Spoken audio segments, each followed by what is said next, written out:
back uneliswa cele lona. Namhlanje senza lesson 4 wethu ekizomba. So namhlanje sizokwenza a full saida. Last week senza lady saida. The week before senza a men saida. Namhlanje imove esizoyenza izobuka hlanganisa omabili lama moves kube imove eyodwa engizomkhombisa ukuthi lokho kwenziwa kanjani. Okay, for those abangazi ngisebenzisa powder ngiwuthele phansi ngoba especially mawudansa ngamateku abambelela phansi ukuze ukwazi ukunyathela kahle. So ngizoyisebenzisa thela kancane phansi uthi kanje and then you'll be able to move. A revision from imen saida uze sikhumbuze nje sasithi 1 2 3 4 5 sibuyele 1 2 3 lady saida 1 2 3 4 5 masiswahlanganisa ke lama move omabili enziwa kanje. Uqala njenge men saida umlenze wakhe waka right uyahlehla kodwa uhlehlele eceleni. 1 iweight yakhe yasuka yonke iza ngapha. 2 ngo left wakho uyemva kwa right. 2 uyaphinda yahlehla futhi.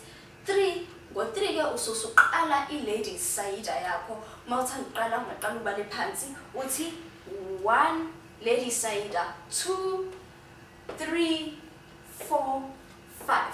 So mangiyenza yonke isihlangene ithi 1 2 3 4 5 6 7. Ama steps awu 7 le move iyodwa isihlangene. So 1 2 3 4 5 6 7. Okay, masiyenza from the back. 1 go right wakho, 2 go left, 3 go right siqalile lady saida, 4 go left siya phambili, 5 go right, 6 left, 7 ihlangana ngenza iphelele. 1 2 3 4 5 6 7.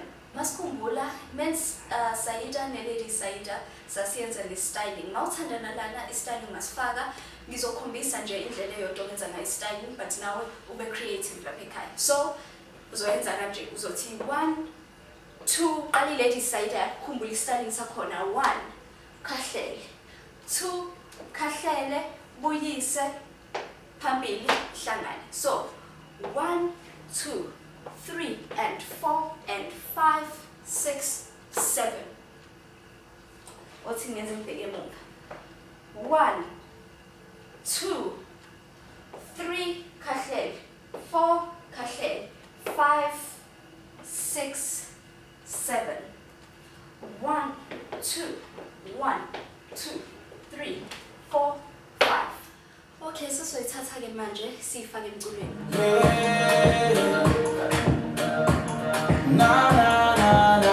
Basic 1 basic 2 1 2 1 2 1 2.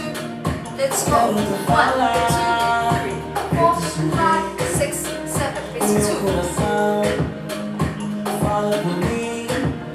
and 1 2 3 4 5 6 7. Styling 1 2 3 4 5 6 7. Basic 2 1 2 3 4 5 6 7.